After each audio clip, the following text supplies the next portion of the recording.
Hello, today we're going to have a look at using the autopilot in the Carenado Beechcraft V35 in Microsoft Flight Simulator. So when I first installed this I was a bit lost and I hadn't found any instructions for it, because when you buy aircraft from the store in Microsoft Flight Simulator they don't actually come with any instructions usually. So somebody very kindly that owns an older version of this for another simulator sent me their instructions, and it details how the autopilot works. So, or more accurately, how this breakout box for the autopilot works that controls your altitude and vertical speed. So I've had a little play with it and figured it out, and we're going to go for a fly. So I've got the engine up and running, we've got the route programmed in. So if we go and have a look on Little Nav Map, we're flying from Wickham Air Park over to the Bovingdon VOR and then down to Elstree. So it's a very short route, it's only like 20 miles or so, but it gives us enough time to play with the autopilot along the way. Okay, so I'm just going to move the yoke out of the way so we can see what we've done down here, and I'm going to zero the trim. We can see we're using the left fuel tank. We have not got the strobes on yet, but I will go and put the pitot heat on now, and we will go and switch on the yaw damper. Is it going to let us do that? Yeah, there we go. You get an indicator lights up if you've got the yaw damper on. I think it's more of a cosmetic thing than anything. I've had a play with the yaw damper, with rolling the aircraft. It doesn't seem to make much difference. Okay, so I'm going to press B to calibrate my altimeter, so you can see the needle has just moved. Press D as well, which will calibrate, if we had it, a gyro driven compass. This doesn't appear to have that though. So it's interesting actually. This aircraft has got an HSI, horizontal situation indicator, and within that it's got the CDI, the course deviation indicator. On some of the more modern aircraft that have got glass cockpits, the HSI often operates for GPS as well, but it doesn't on these older aircraft, so you have to be mindful of that. What I mean by that is, even on a GPS you can move the course and it will make the course deviation indicator move, even on GPS, but it will only do it on VOR, on the older hardware. So, and this is older, so we'll see that happen in flight. But anyway, let's go and take off. We're going to be flying 244 degrees on takeoff or thereabouts. So I'm just going to move the heading bug on the HSI around to 244. Takes a little while. You can hold shift on, I think. Yeah, it goes a bit faster. Somebody told me that the other day. It was quite useful. Okay, let's come off the parking brake. Let's open the engine up.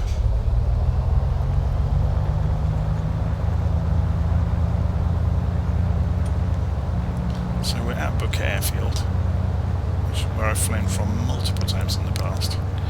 Let's drop the flaps to take off position. Centre our view up in the cockpit.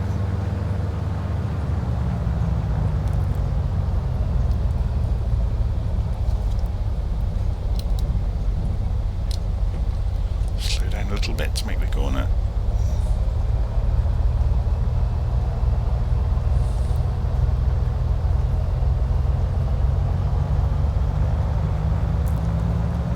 Okay, full throttle.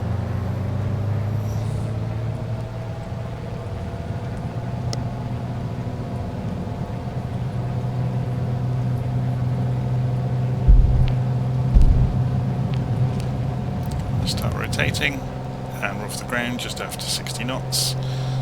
So wheels come up, flaps can come up. Just going to trim the aircraft for climbing. So there we go. It's quite a bit of turbulence over these trees. There's a little bit of wind today, and I'm going to switch the autopilot on. So it's going to go to roll and pitch mode automatically. So if you switch autopilot on and there's nothing else indicated, it's basically holding roll and pitch. So we'll immediately go to heading mode before it drifts away from the direction it was going. So I'll click the heading button and it's going to follow that heading bug. So now we can have a look immediately at what this this does. So the outer ring on here will set an altitude. So we could say climb for 3,000 feet, and if I arm that, it will immediately go for 500 feet a minute, which you can see it doing. If you push the knob or pull it by clicking on it in the middle, it shows you the feet per minute, and it's set at 500. Whenever you arm an altitude, it will go for 500 feet a minute, but then we can roll the knob to change the vertical speed, so we can go for 1,000 feet a minute, for example, and you can see the vertical speed climbing. So the up and down buttons on the autopilot unit don't appear to do anything. Okay? I've experimented with them, you can click them all day long, they don't do anything. They don't influence the vertical speed at all. Okay, let's get this aircraft turned around, because if you have a look at the map, we're flying off in the opposite direction than we need to be going. So we're going to turn around to 55 degrees immediately. So let's hold shift on and spin this round to 55 degrees using the mouse wheel.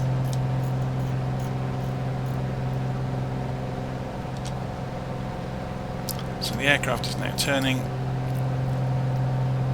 and we get to see where we came from. So I'm going to cut the throttle back to about 80% now. We don't need to be running full throttle all the time. And you will notice in this aircraft it's quite capable of overspeeding itself. It's a beautiful day in England today. So there's High Wycombe in the distance, there's the airfield we took off from.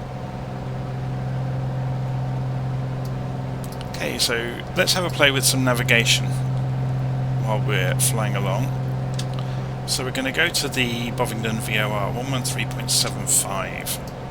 So if we zoom in down here and push the knob to switch over control to the nav radio, we want 113.75.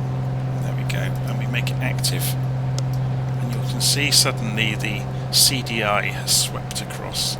So if we change our course now, we can find out exactly what direction we need to go to fly to the Bovingdon VOR. So if we turn this until the course deviation indicator is in the centre, which is about there, and then we switch the autopilot to nav mode, it will follow that course into the VOR. So you can see the plane is turning and levelling out. We've got to 3,000 feet in the meantime, and the plane has levelled out. So let's have a play with some of these modes in the autopilot while we're flying along. So we've got 12 miles to go. This is the distance measuring equipment, by the way. Notice there's a bit of a bug here. It's reading it even though it's off. That should be on N1. So there's a bug in the aircraft. If you then turn it off, it switches off. So there is a bug there. I'm not sure if they're going to fix that anytime soon. 12 miles to go. So, say we wanted to just use vertical speed and not go to an altitude. What we can do is engage vertical speed mode, and then we can change this, and it will maintain that vertical speed without a target altitude. Okay? And the small chevron here indicates that we have set 500 feet up. Yeah? We're climbing at 500 feet per minute. You can see that reflected by the vertical speed over here. If we change this back to down, you can see a downward arrow appears and the vertical speed has reflected that. Okay. So if we wanted to go for a target altitude, we can we can pull this again. So notice we can flick between feet per minute and feet for the altitude by pulling the VS knob. If we are showing feet here, this is obviously altitude, so we could say go back to 2,000 feet and arm that, and then pull this to set the feet per minute. It will have defaulted to 500, which is probably fine for our purposes actually. So we'll let it descend at 500 feet per minute until it gets back to 2,000 feet. We're now 8 miles from Bovingdon. And if we zoom out on here,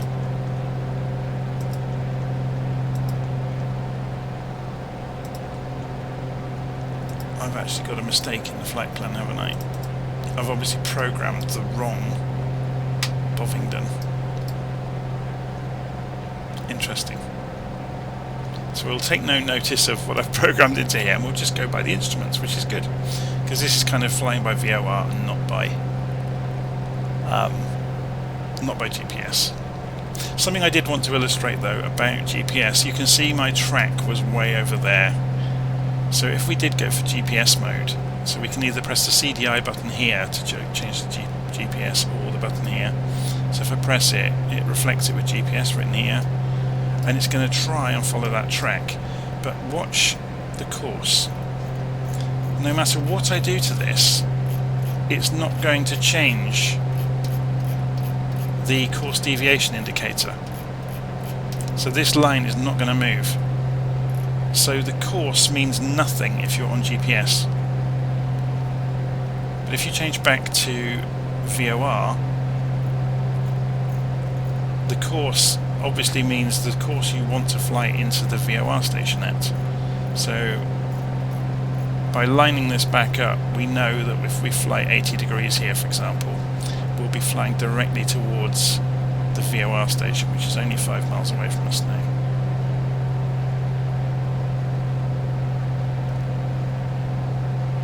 Obviously, if we wanted to fly into the VOR from another angle, so if we look on the map, we're flying in, if we measure this, we're flying in at about 80 degrees.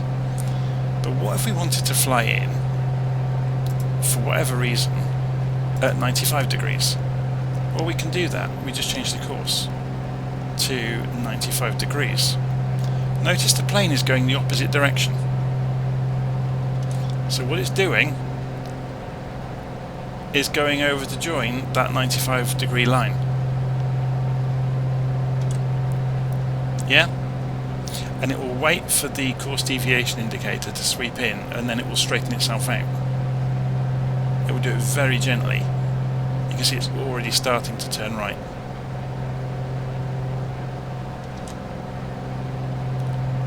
That makes sense? So the course that you set on the horizontal situation indicator is really the course you want to fly into the VOR, or away from the VOR indeed, because when we go over the top of the VOR, we're going to leave it, and we want to leave it at a particular angle, 117 degrees. Why is that always an aeroplane over the top of anything when you want to see it? We want to leave this VOR on 117 degrees, so we will move our course to 117. It's 115, 117's about there. So notice at the moment it doesn't quite know what to do. Look, we're over the top of the VOR. We've now gone out the other side. So if we select nav again, when it lost the signal it would have stopped navigating. So we have clicked nav again, and it's going to go and reacquire and get that 117 degrees. Now because it's overshot, look, it's going to turn back.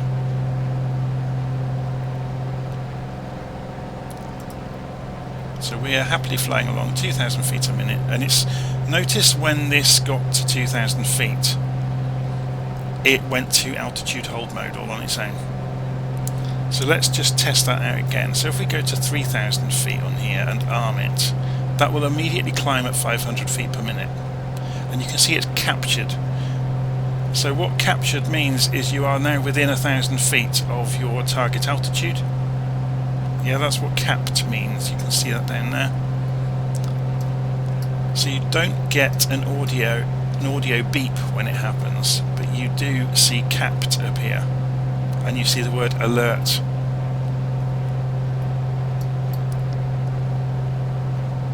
So it basically means it's going to slowly wind off the 500 feet per minute as we get up to 3,000 feet. So we're not actually going to continue on with that because we're going to be descending back down. So we could go back down to 1,000 feet, and we can arm that, and it will be descending at 500 feet a minute by default. Let's see where we are. Just coming in towards Elstree. The wind is from the west, 2 knots. There's hardly any wind today.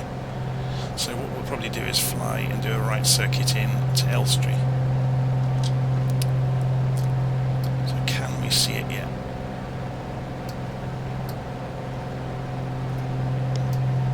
So looking on the distance measuring equipment, it's 9 miles away from the VOR. We're 5 miles away, so we've got 4 miles left to go. Notice on the HSI the little white arrow is pointing away from the course arrow, meaning this is a direction from the VOR. If we were to spin the course arrow around, the white arrow would flick over to 2.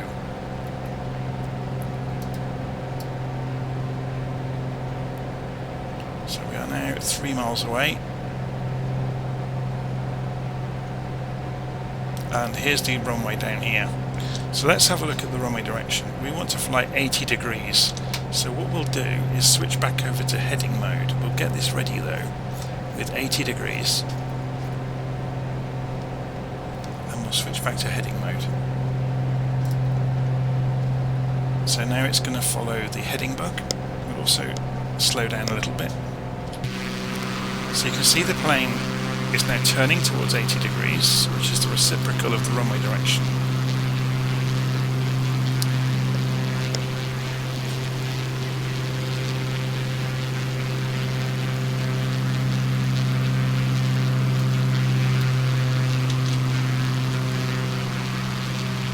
And we will turn back into 26 degrees, but I'll actually go manual and just fly this by hand from this point. Okay, so we center our view up. Pull the throttle back, but not too much, because if you get the manifold pressure too low while you haven't got the gear down, there's a klaxon that goes off, which is super helpful. Gear down.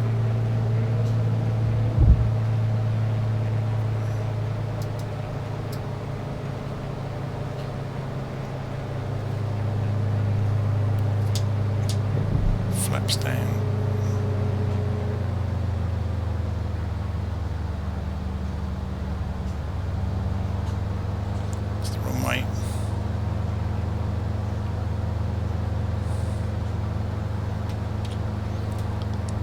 So yeah, the main aim today was just to show you how this altitude setting works with the autopilot, which we covered quite easily, I think. And we had a little bit of a look at using the HSI.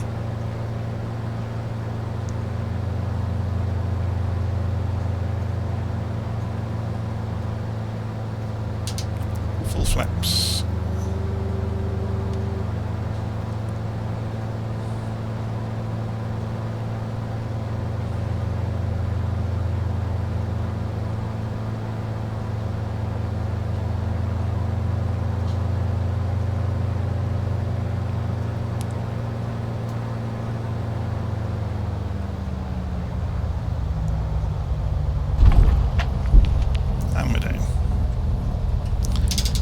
Up.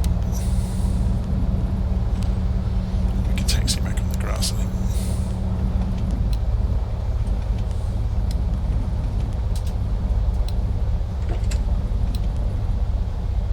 Is there a taxiway over there in the grass? Can't quite see.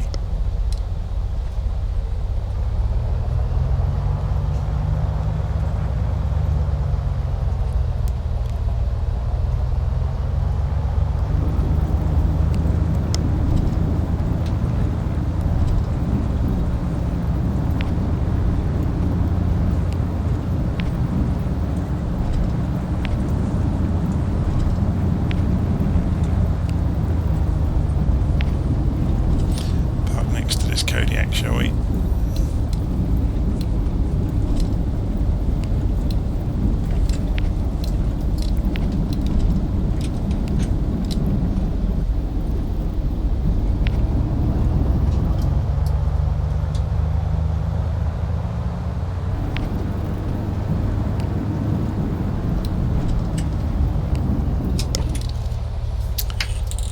Okay, so we pull the throttle.